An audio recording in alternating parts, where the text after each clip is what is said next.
been to George W. Bush's ranch in Texas and Camp David, pretty much all the countries everywhere. Flown on Concorde a few times. No, not really. Music's a strange thing, insofar as it never really leaves you. So I ended up having to pay off the bailiffs, which ultimately meant that I ended up owning the studio. Hello and welcome back to the podcast that aims to inspire you. Inspire Your Story provides you with useful tips, tricks and inspiration that you can follow to achieve your dream or simply use in everyday life. In this episode I speak with singer-songwriter FINLEY Morton. Hello, welcome to the channel. Hiya. Thank you very much for your time today. To begin with, if you could just introduce yourself, who are you and what do you do? Hi, I'm FINLEY Morton. I'm currently a musician. I'm also founder of Soho Radio, and we're sitting in one of our radio studios in Soho now. Where did it all start from, for you then? So obviously I know previously your background, however for the viewers they don't quite know that, so where did it start? Okay, what, music or everything? Everything. All right, well I'm from Aberdeen in Scotland. I moved here because I wanted to be famous and in a band, and we moved here and we were told that the streets were paved with gold. They're not. So we spent a long time being very skint, and so that was pretty depressing. So I got various silly jobs, or basically whatever I could do. So I used to wash dishes in Phoenix at Brent Cross and places like that. And then I kind of worked my way, and then I found a job by accident through a friend of mine with a government department called the Central Office of Information. Okay. And they used to do all the press conference sound systems for number 10 Downing Street. Yes, it was number 10 Downing Street. Very posh. Very posh. So I sort of accidentally got a job there for a while and ended up staying for 17 years. So Wowza. Must have enjoyed it then. Yeah, it was really good, and I got to go to places that most people never get to see.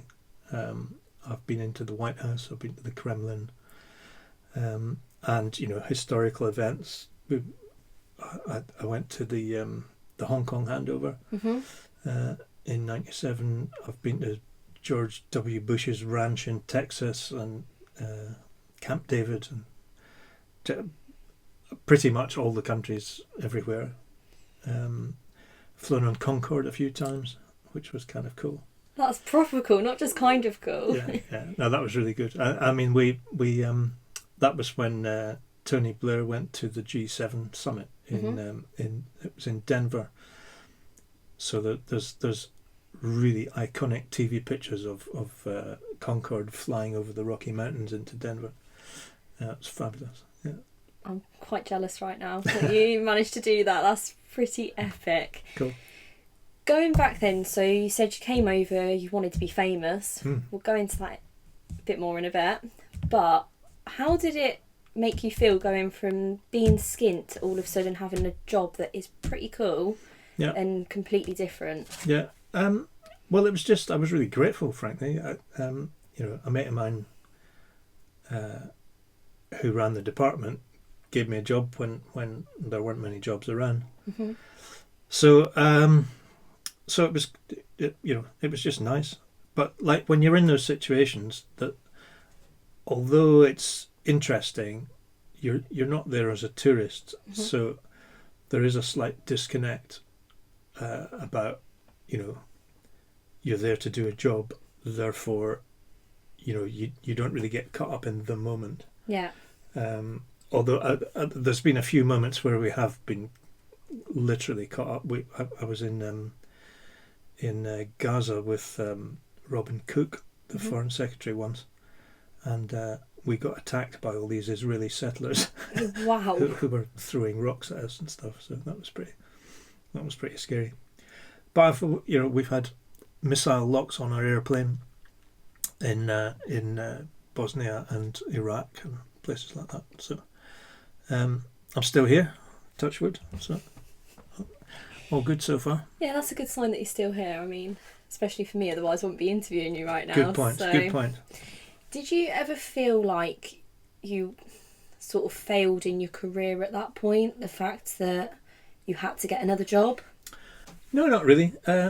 Music's a strange thing.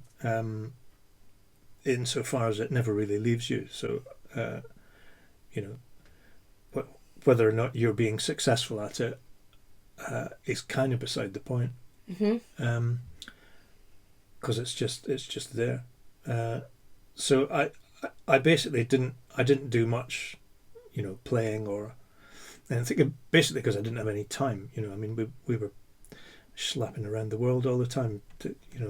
I think during the Bosnia war time, I think there was one February when we did like 26 countries in 30 days. I mean, literally from India to Canada to, all the South Africa, all over the place. So I didn't really have time for ages. And then in about 2004 thereabouts, I was walking home. I lived in Balham in South London, and I walked past this music shop and I saw a guitar in the window, and I thought, oh, I haven't had a guitar for ages. I must go and try it. And I just fell in love with this old guitar and bought it on the spot. And within a couple of days, all these songs started coming out, which was weird because I was never really prolific before. Mm-hmm. But there was just masses of stuff going on in my head, obviously, which all started to come out, which was quite fun. And then I met a producer called Pip Williams. Okay. Pip produced all the Moody Blues albums, mm-hmm. and most of the good albums that Status Quo did. No matter what you think of Status Quo, they were well produced. And he offered to produce my first album. So that would have been like 2004, 2005, thereabouts. So we recorded that. There's a few tales about the recording of that as well, because I had we were mixing it, and we had this big computer mix desk, and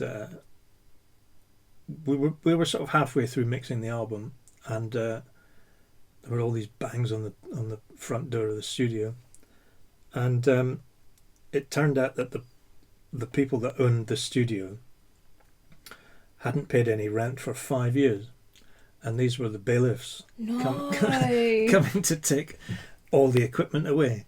But that contained all of the data of like 2 months worth of work that we'd just been doing. So I ended up having to pay off the bailiffs, which ultimately meant that I ended up owning the studio. So I basically had to buy the studio to finish the record. So that was pretty strange. That's insane, but I'm actually quite speechless at that. The fact that you've started off, you've gone from having absolutely nothing, basically. You've then got a job, you've then met someone who could produce your music, and it's almost like it's just sort of fate. Yeah, it feels like that sometimes.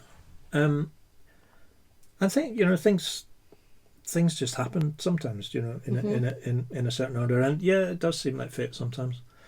But I don't really know how to, but it's very difficult to talk about your own fate.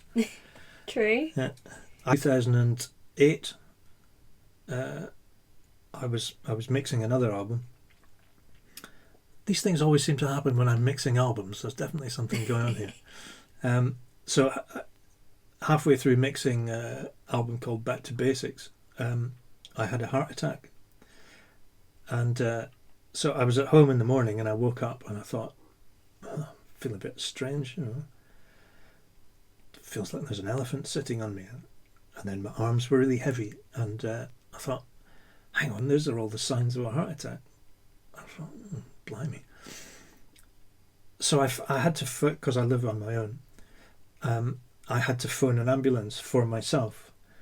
Now that is really weird, because you go, 999, hello, ambulance please, yeah, what's wrong? I'm having a heart attack. Well, let us be the judge of that kind of thing, But the ambulance people were there, and these were the old days when ambulances turned up when you found them. Tell that to the kids today, they won't believe you. Good point. Yeah. So there was an ambulance there in about 5 minutes after I made the phone call, and I got carted off, and they flushed me full of sort of the medical equivalent of Mr. Muscle, and sorted all that out. And then I was back in the studio again about 3 days later, carrying on with it. So that was quite fun. So it does, fate, your own mortality and stuff like that, does affect you. Seems like you're very driven from sort of what you said about having a heart attack and then going straight back, or having the setback and then buying the studio. Do you think that's helped with your success? I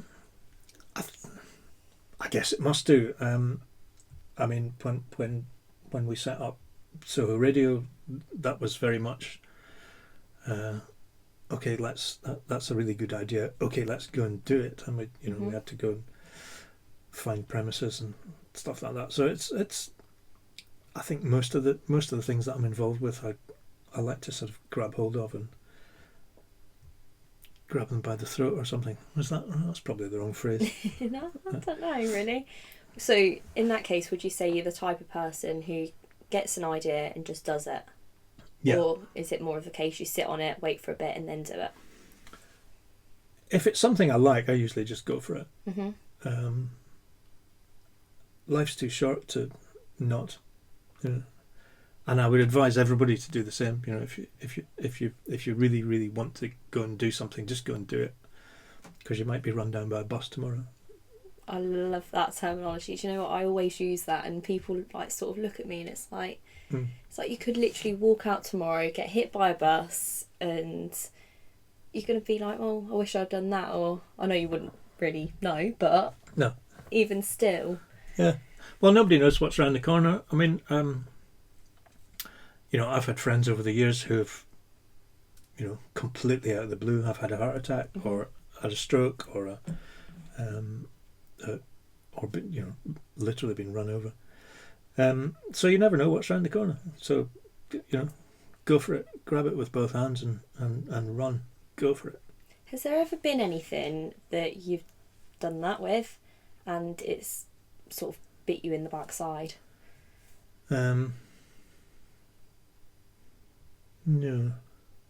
So it's always had a positive outcome. It's always has a there was I did parachuting for a while, which was I'm not good with heights, folks. I get dizzy standing on a chair. So parachuting was about as close as I've ever come to saying I'm not doing this.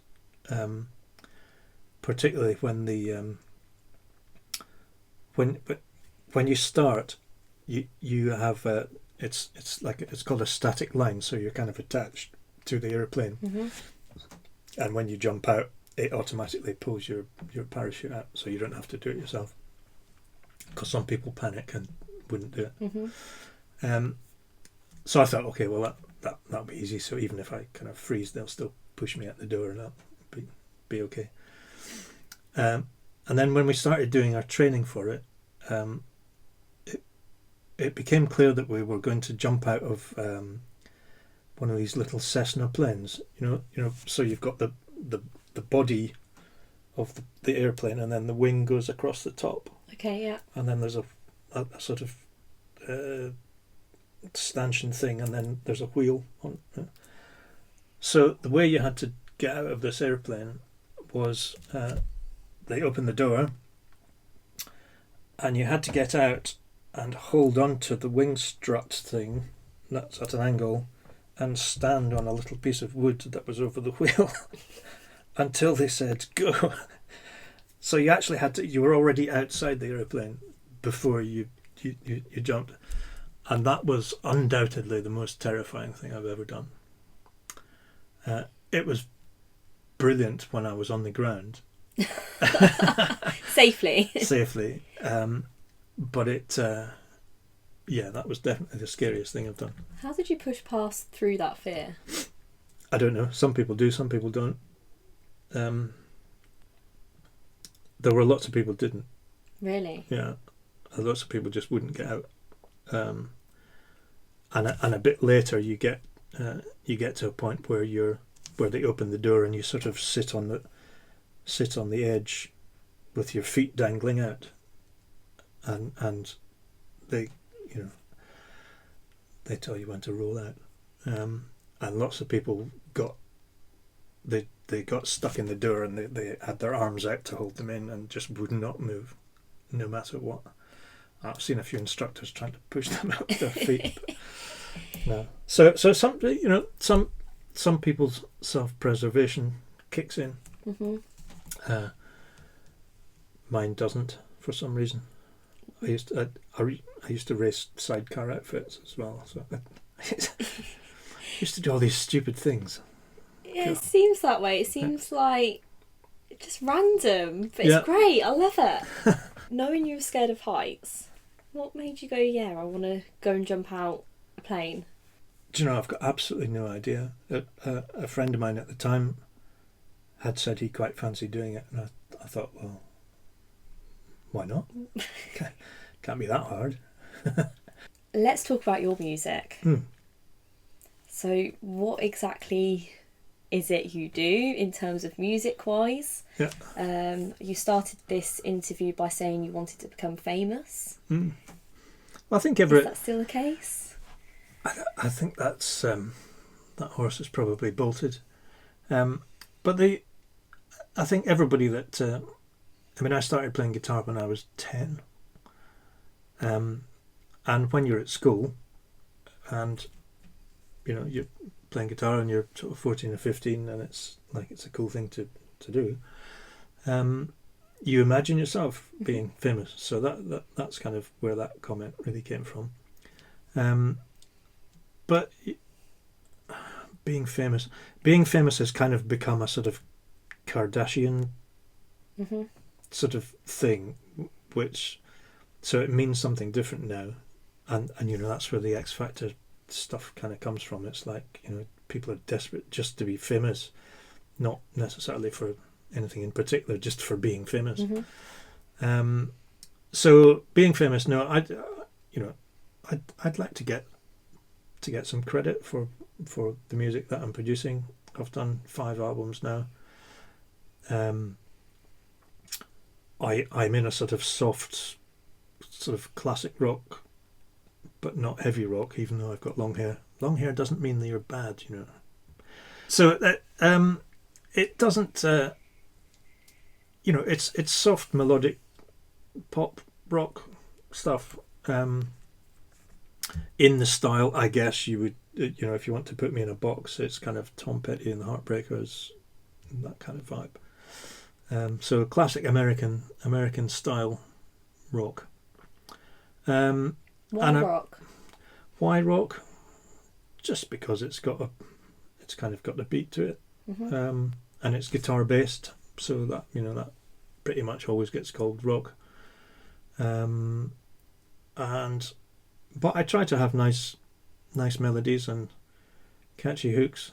The guitar player in Tom Petty's band was called Mike Campbell, and I remember him talking about songwriting one time, and he said their rule was, please don't bore us, get to the chorus. I like that. Which is really cool. So I do always try and have a nice hooky thing that people can sing along to. Which, if you go and look me up on Spotify, you'll be able to spot it. No, you can't. You've got to keep plugging yourself. Scrap the Spotify. Have you got a CD? Vinyl? There's lots of CDs and there's a new vinyl EP is now on pre-order So you can look that up as well. So yeah, it's guitar based songs about stuff. Mm-hmm. Some of it's good stuff, some of it's autobiographical stuff, some of it's stuff from a dark place. Mm-hmm. But it's just all stuff that's come from my head. Mm-hmm. So I don't do other people's songs. Mick Jagger doesn't do any of mine, so why should I do any of his? That is very true. Who else is in your band? Is it just you and a few others? Yeah, well, they're all people who have their own kind of musical or music related careers in some other place as well. Mm-hmm. So Adrian, who's the drummer, is he's also one of the directors here at Soho Radio. Greg, who plays guitars on all my stuff, Greg Bone, he tours with Ronan Keating. Mm-hmm.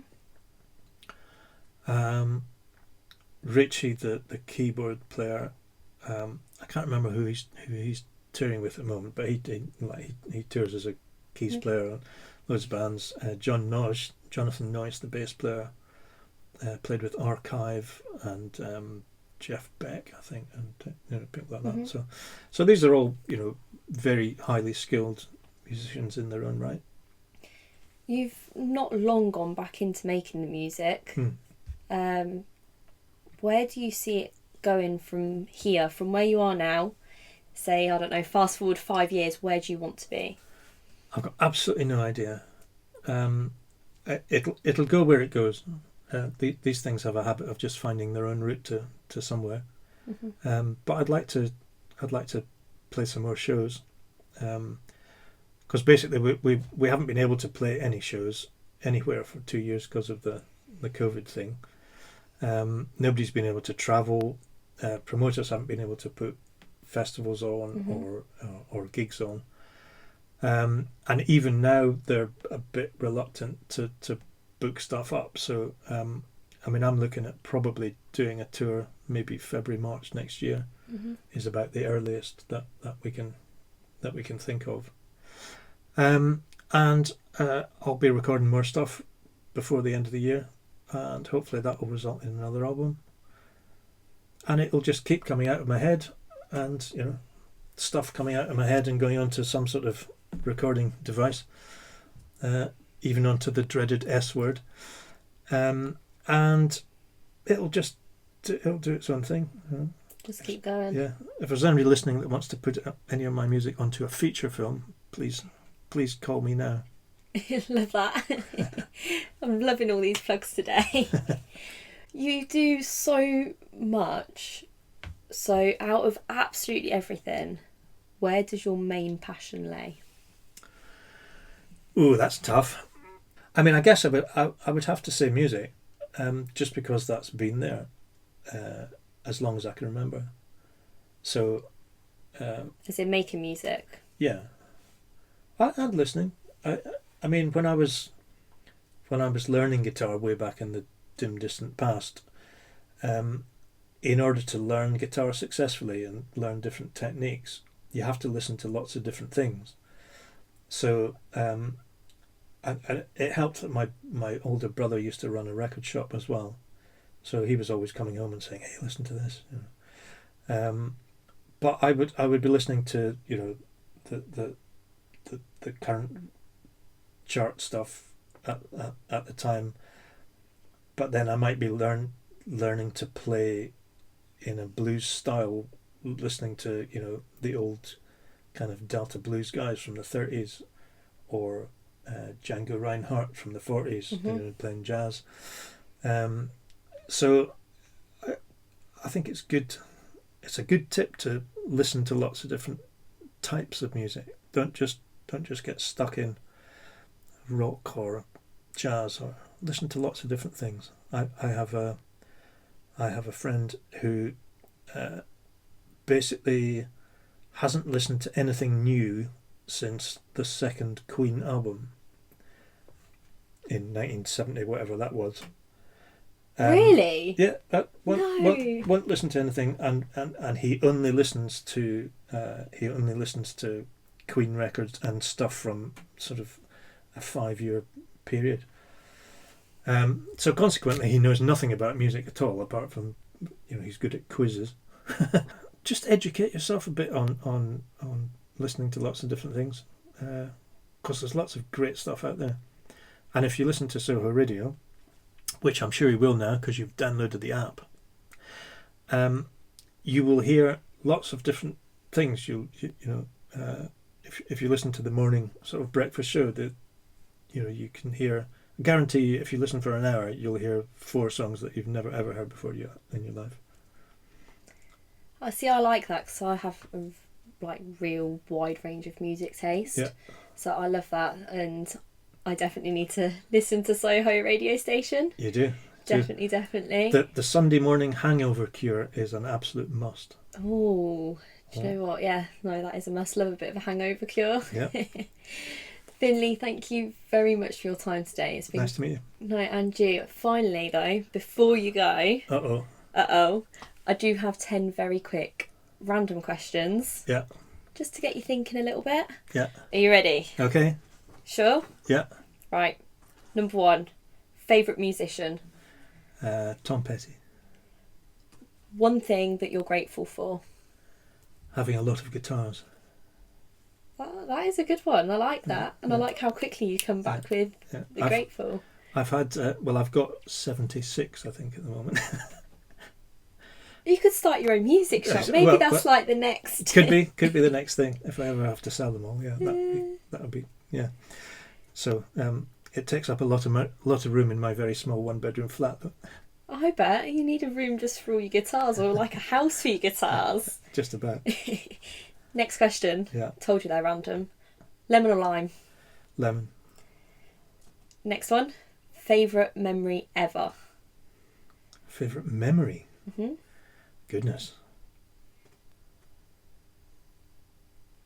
Oh, that's completely stumped me. Favourite memory. It is pretty. That's a. I've no idea. I've got lots. I've got 3 kids, and I was at the birth of my 3 kids. So I guess that's going to be pretty high on the list. It's got to be. Who's your biggest inspiration? Tom Petty. Okay, so same for favourite musician and biggest inspiration. Yeah. Suppose that makes sense when you're becoming getting back into music properly. Yeah. What do you look for in a good either artist or radio presenter when you're sort of keeping an eye out, I guess? Honesty. Okay. Honesty. So somebody who believes in what they're doing or what they're playing or how they're going about their business. Honesty and integrity. And with events in Downing Street recently, that shows you what happens when you don't have honesty or integrity. Yeah, true that. Next question. This one will probably completely throw you. What do you want to be when you grow up? I don't want to grow up. What a fantastic answer! I love that. That's brilliant. Well, you when you're a musician, you've got a choice. You can either be a guitarist or you can grow up. So this next question, I think I'll probably know the answer to, but we'll see. What's your favourite thing that you own? My guitar collection. Yeah, I knew that was coming. As soon as you said the previous one, I was like, I know the answer to this one. But Feddies, what is the first movie you remember seeing in the theatre?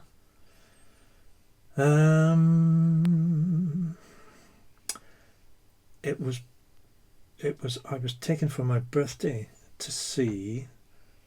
It was a James Bond film. It was the one where they were on oil rigs. Diamonds Are Forever, I think. Might have been. Okay. Might have been. Yeah, that was when I was very young. Yeah, cool. I think I'm pretty sure that was the first one I saw. And last question, you'll be pleased to know. See, they weren't too bad, were they? No, all good.